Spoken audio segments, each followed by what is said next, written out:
Here we are another day past the NFL draft, and here we are with more laudits for the Kansas City Chiefs draft class. Now, the NFL does everything they can in order to make it more difficult for a team that has been to 5 Super Bowls in 6 years to actually acquire talent, pushing those teams further down the draft board. But acquiring that kind of talent is exactly what the Kansas City Chiefs have done yet again. And here we have an article from ESPN titled 2025 NFL Draft, ranking the 100 best picks, steals, fits from ESPN by Matt Miller. And the article begins with a brief summary of what it is that they're doing here. There were 257 names called in the 2025 NFL Draft. Some front offices did better than others with their selections. I really liked the Eagles class, but how did the individual picks stack up across all 7 rounds? I ranked the best 100 selections. This list isn't based purely on talent. That's why we had pre-draft prospect rankings. Here, we factored in value, where a player was drafted versus where he was ranked pre-draft. Scheme fit, how the selection addressed a need, what the prospect brings on the field, and whether additional assets were gained or lost in draft day trades to acquire him. Every round is represented, and there are even 38 picks from day 3 among these 100 highlighted selections. Which picks crack the top 10? What moves from rounds 4 through 7 make the list? And which teams dominated with multiple highly ranked additions? Let's stack the best 100 picks of the 2025 draft, starting with one of my favorite players throughout this process. We're not going to talk about one of his favorite players throughout this process because here's the thing. There are 32 teams in the NFL, so logistically, you're looking at 32 times 3, that's 96. You're looking at every team having 3 represented players on this list, probably. And then there are 4 teams thereafter that would have 4 players on this list, but probably only 4, because 3 times 32 is 96, then there's 4 to make 100. And it would be really difficult for the penultimate team in each of these rounds, the Kansas City Chiefs, to be represented on this list 4 times. Wouldn't it? Well, we'll just start here. 29, Josh Simmons, offensive tackle, Kansas City Chiefs, pick 132. My final overall ranking, number 29. It's rare to find a Pro Bowl caliber talent at left tackle late in round 1. But had Simmons not torn his left patellar tendon in October, there's a good chance he would have been the first tackle drafted. Simmons was playing as well as any offensive tackle in the country prior to getting hurt and could. Now, I don't know what I did there. I apologize. But that's basically what the gist of the article is. Basically just saying, hey, really, really good pick here. He is going to be really effective for the Kansas City Chiefs. Let's see if I can pull this up here. And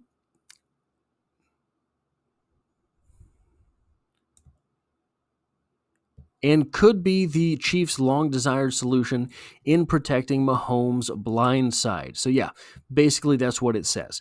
And they're right. At 29, getting the maybe top offensive tackle in the draft is a pretty neat trick for a team that has been to so many consecutive, so many Super Bowls in so many years. And how many consecutive AFC Championship games? The next player on this list is an interesting one. Number 50, Brashard Smith, Kansas City Chiefs, pick 7th round, number 228 overall. My final overall ranking, number 160. The Chiefs clearly missed Jerick McKinnon's receiving and speed rushing ability last season. So now they have his clone in Smith, a former receiver turned running back. He won't steal inside carries from the rest of the running back room, but Smith can make an immediate impact as a third down back. I disagree slightly. I think that it's possible he steals inside carries because he has elite vision. Now, he's not going to break many tackles, but the Kansas City Chiefs do have the interior three of Trey Smith and Creed Humphrey, who are tops at their positions, and possibly Kingsley Suamataia, who we don't know about yet, but is very effective at run blocking, a very big, strong offensive tackle. That's two on the list. And then, number 57, Jalen Royals, wide receiver, Kansas City Chiefs, pick 4, 133 overall. My final overall ranking, number 76. Value, need, scheme fit. The Royals pick fulfills all three. My comp for him was Rashee Rice, and now Royals would get to play in the offense that helped Rice become a breakout performer before he got injured in 2024. This is an incredible value for Jalen Royals. He was a second-round pick by basically everyone's estimation. The combination of a deep wide receiver class and the fact that so many people have picked wide receivers the past couple of seasons left him available at pick 133, and I cannot argue with this pick.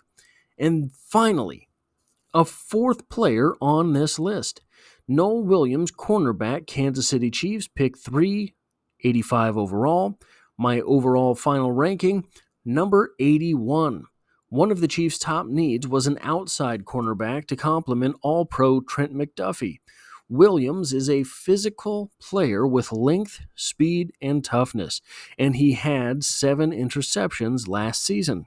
Kansas City's ability to hit on corners should make fans feel pretty good about this pick.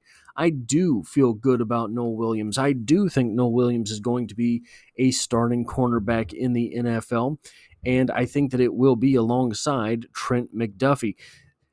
The Chiefs have an incredibly deep cornerback room after this draft, and they only added one more name in the draft, and they only really added one name in free agency, Christian Fulton.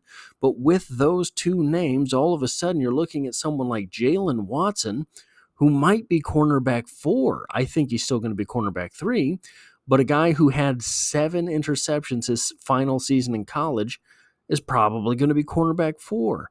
And then you have Najee Johnson and Joshua Williams, both players who have started for these Kansas City Chiefs, that are maybe on the outside of the roster looking in.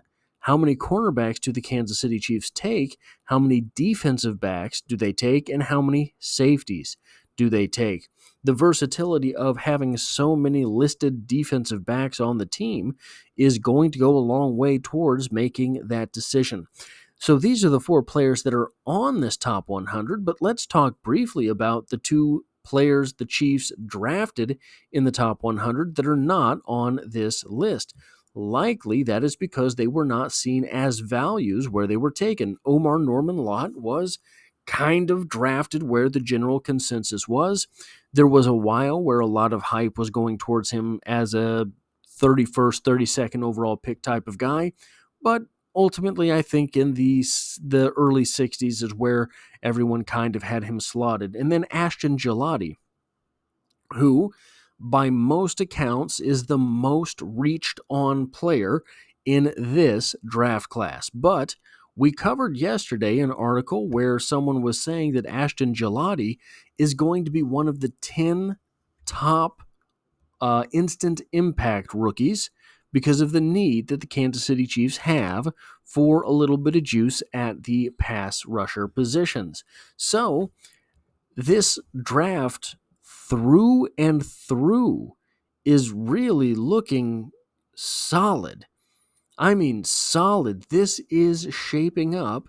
Should at least half of these players fulfill their potential, this is shaping up like another 2022 draft for the Kansas City Chiefs.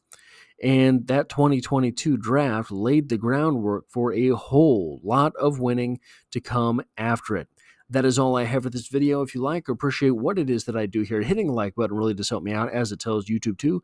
Share this video with other Kansas City Chiefs fans, and if you find yourself here by chance but not design, the Chiefs are the only thing I talk about on this channel, dropping multiple videos every single week, and I hope to have you back for the next one.